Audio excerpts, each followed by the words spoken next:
आज ये फॉर्म है लोन लेने का, पॉलिसी लोन लेने के लिए।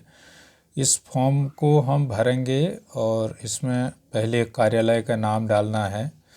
फिर यहाँ पर विषय लिखा हुआ है, पॉलिसी संख्या। यहाँ पर हम अपनी पॉलिसी नंबर डाल देंगे, ये लिखा हुआ है यहाँ पर पॉलिसी नंबर।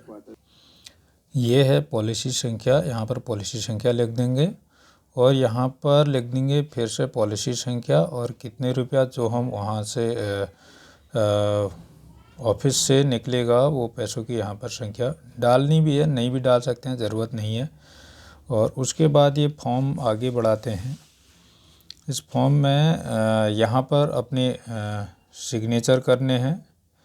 फिर उसके बाद से यहाँ पर अपना नाम लिखना है और यहाँ पर अपने यहाँ पर सिग्नेचर करने हैं। ये फॉर्म का दूसरा पेज है। यहाँ पर दिनांक डाल देंगे, यहाँ पर दिनांक डाल देंगे। उसके बाद से यहाँ पर फिर से हम पॉलिसी संख्या डाल देंगे और उसके बाद यहाँ पर सिग्नेचर बीमा धारक के फिर से सिग्नेचर कर देंगे। ये मैं आपको दिखा देता हूँ, यहाँ पर बीमा धारक के सिग्नेचर। उसके बाद यहाँ पर पॉलिसी संख्या, फिर से ये पॉलिसी संख्या, यहाँ पर फिर से एक पॉलिसी संख्या यहाँ डालें और उसके बाद एक पॉलिसी धारक के हस्ताक्षर यहाँ करवाएं। फिर बीमा धारक के हस्ताक्षर यहाँ पर होने हैं और फिर हम चलते हैं फॉर्म के अगले भाग पर। यहाँ पर पॉलिसी संख्या डालें, पॉलिसी संख्या डालनी है। उसके बाद यहाँ पर दिनांक डालें। फिर यहाँ पर पॉलिसी तिथि कब चालू हुई थी, वो दिनांक कब वो पॉलिसी स्टार्ट की थी, यहाँ पर वो डालें। उसके बाद यहाँ पर फिर से बीमा धारक के हस्ताक्षर करवाएं। अब यहाँ पर आपको दिनांक डालनी है, दिनांक डालना है। इसे भरने की यहाँ पर पॉलिसी संख्या डाल दें, यहाँ अपना नाम डाल दें, बाकी कुछ भरने की ज़रूरत नहीं है। यहाँ पर आप 1 रुपये का रसीद टिकट लगाएं, आपको रसीद टिकट लगाना है। फिर घोषणा पत्र में आ जाएं, यहाँ पर अपना नाम लिख दें, यहाँ पर अपने हस्ताक्षर कर दें, यहाँ पर अपने हस्ताक्षर कर दें। चलते हैं आगे। फिर यहाँ पर बीमा धारक के हस्ताक्षर करवाएं। फिर ये तीसरा चौथा पेज है, इसमें कार्यालय का नाम लिखें जहाँ से आपका पॉलिसी हुई है और यहाँ पर फिर अपने हस्ताक्षर करें और यहाँ पर फिर से बीमा धारक के हस्ताक्षर होने हैं, ये दिया हुआ है और यहाँ पर अपनी डेट लिख दें। यहाँ कार्यालय मंडल का नाम और पॉलिसी की संख्या यहाँ भी डाल दें। यहाँ पर आपको अपना नाम लिखना है, यहाँ पर पॉलिसी चालू की गई दिनांक लिखनी है और यहाँ पर पॉलिसी संख्या डालनी है।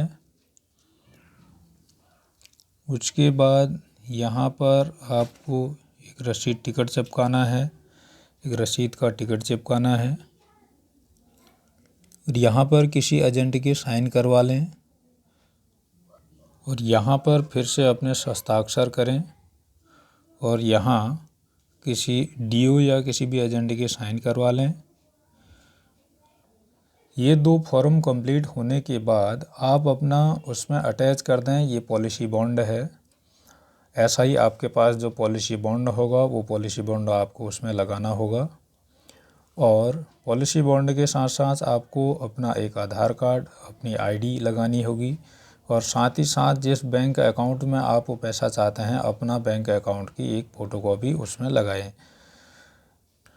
दोस्तों, लोन लेने की स्थिति ये होगी कि जिस शाखा से आपने बीमा कराया है उस शाखा से ही लोन अप्रूवल होगा, अन्यथा आपका लोन दूसरी शाखा से अप्रूवल नहीं होगा। जैसे कि यहाँ पर मैं आपको बता दूँ कि कोड दिया रहता है ऑफिस का, ये देखिए, जैसे ऑफिस का कोड है 212, हो सकता है आपके किसी ऑफिस का कोड दूसरा हो। वहाँ के लिए आवश्यक दस्तावेज़ों की संख्या होगी आपके पास 2 फॉर्म, एक आपका पॉलिसी बॉन्ड और बैंक पासबुक की कॉपी, आधार कार्ड की कॉपी, ₹1 की रसीद टिकट प्लस लोन की स्टेटमेंट। ये सारी चीज़ें आपके पास होनी चाहिए। आप उसके बाद लोन ले सकते हैं और उसको लेने के बाद आपका विदिन 1 डे या 2 डेज इस बीच में हॉलीडे ना हो, तब आप उसमें आराम से लोन ले सकते हैं। और चुकाने की जो EMI जो पेड करने का एक ऑप्शन है, उसमें चाहें तो आप 6 महीने से पहले अगर चुका देते हैं तो आपका विदाउट इंटरेस्ट कोई भी इंटरेस्ट नहीं लेती है कंपनी, अदर देन उसमें 10% एनुअल इंटरेस्ट जुड़ता है। और जमा करने की ऐसी कोई शर्त नहीं होती है, आप उसको किसी भी मोड में जमा कर सकते हैं। जैसे कि आपके पास थोड़ा थोड़ा करके पैसा होता है, आप उस हिसाब से जमा कर सकते हैं, या आप उसका ब्याज एक बार जमा कर सकते हैं। ब्याज जमा करने के बाद किस्त को धीरे धीरे जमा कर सकते हैं। LIC कंपनी आपसे किसी भी प्रकार का वहाँ से कि इतने टाइम में जमा करना है, कोई भी किस्त की EMI आपसे डिसाइड नहीं करवाती है। ये डिपेंड करता है हमारे ही ऊपर कि हम किस प्रकार से EMI को पेड करें और बेनिफिट हमें कैसे होगा। यदि कई लोगों को ये भी परेशानी आती है कि हम लोन ले तो लेते हैं, बाद में चुकाने में दिक्कत हो जाती है या पॉलिसी मैच्योर होने वाली होती है, उस कंडीशन में उससे 1 या 2 साल पहले पॉलिसी हम में ऋण ले लेते हैं तो हम चुका नहीं पाते हैं। तो उसमें कोई परेशानी वाली बात नहीं है कि आप उसमें लोन ले लें, लेकिन पॉलिसी को चालू रखें या ब्याज देते रहें, और लास्ट में जो भी मैच्योरिटी अमाउंट बनेगा उसमें से कंपनी अपना पैसा काट लेगी और बचा हुआ अमाउंट आपको पेड कर देगी। दोस्तों, ये था हमारा आज का वीडियो सेशन, जिसमें मैंने बताया कि आपको पॉलिसी पर कैसे ऋण प्राप्त कर सकते हैं। मैं आशा करता हूं कि आप लोगों को समझ में आया होगा। यदि आपको ये सब समझ में आया है तो आप जो है इसे वीडियो को लाइक शेयर ज़रूर करें, चैनल को सब्सक्राइब ज़रूर करें। और अगली वीडियो में मैं आपके लिए लेकर आऊँगा कि आप पॉलिसी सरेंडर कैसे कर सकते हैं, कि आप अपने पैसे को कैसे निकाल सकते हैं यदि आप पॉलिसी को नहीं चलाना चाहते हैं तो।